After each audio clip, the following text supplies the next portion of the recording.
Hello, my name is Emma. I do videos about mental illnesses, particularly anxiety and OCPD on my channel. Today will be a video about self-care, and I wanted to link it to mental illnesses specifically because that's kind of what I like to focus on.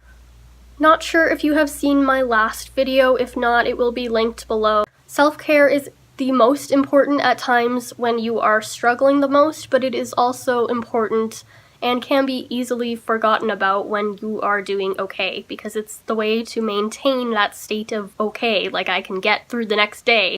But it's also important when you are severely struggling, because that's how I think is the best way for you to get out of it. Obviously, a lot of recovery-based things for mental illness is going to get you to a better state of mind. Taking care of yourself can vary depending on your disorder. It's basically therapy for self-care. If you are engaging in therapy and actively trying to improve your state of mind or do something about your condition or disorder or whatever, I guess this goes for like physical health as well, like physical disorders and diseases and stuff.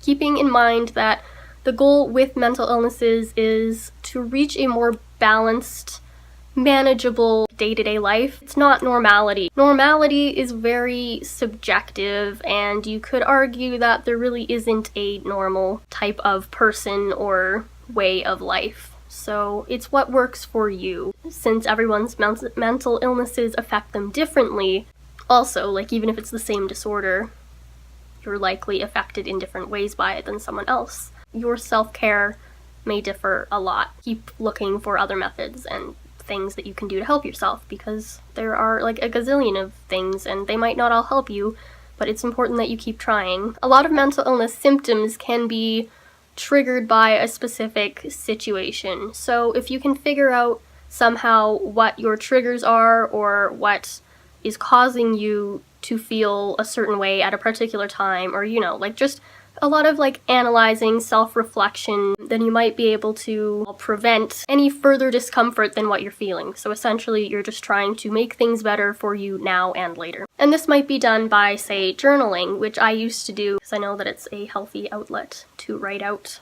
your feelings. Talking to people in general is important. We are human beings. We are social creatures. We depend a lot on friends or even just interactions. Otherwise, we get lonely and feel isolated.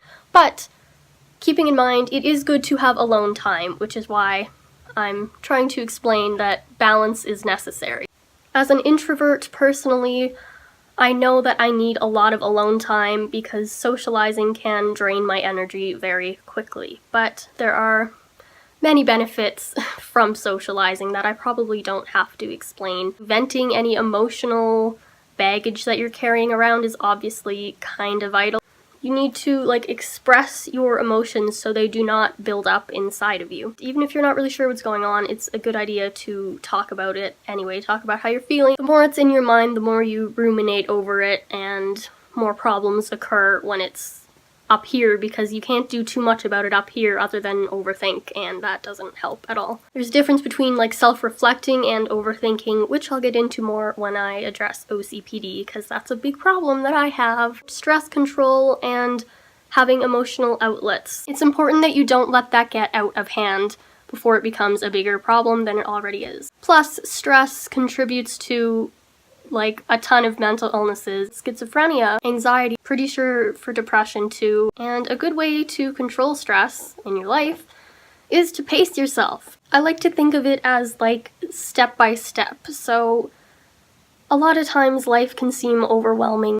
One of the main things I did this week to help me out, staying in the moment, not worrying about all the things you have to do, not procrastinating, and just doing them and getting them done. You can put things off for a while if you know that you'll do better if you're doing less right now. That doesn't really make sense, but I was so hesitant to give myself time last week because there was a gazillion things that I needed to do, and I know that if I didn't do them, then I'd fall behind on them and I'd end up procrastinating. But procrastinating doesn't help you because in the end it just makes you more stressed for the things that you still need to do. Also got a video on procrastination, I'll link that below, and what to do when you feel overwhelmed also. But when you have so much to do, it seems, and it is, a lot of the times much harder than that.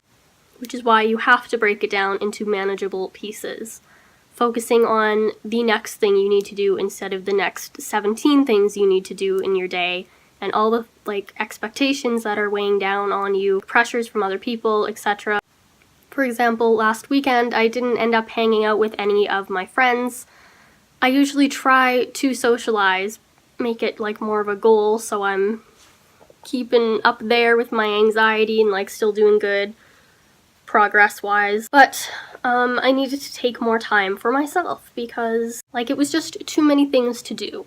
And it's important that you don't judge yourself for reducing the amount of things on your plate. It's okay that life is hard sometimes, and it's okay if you need to take a step back. It's okay to say no. I'll talk about this also in OCPD. If you are taking a medication regularly, it's important that you keep up on that because there can be a lot of terrible side effects from skipping a few days for some medications. It is important that you talk to your doctor and work out a plan if you don't want to take them anymore instead of just not taking them, because that can be extremely hazardous to your health and often can make you feel suicidal and irrational, and there's just a lot of really bad side effects.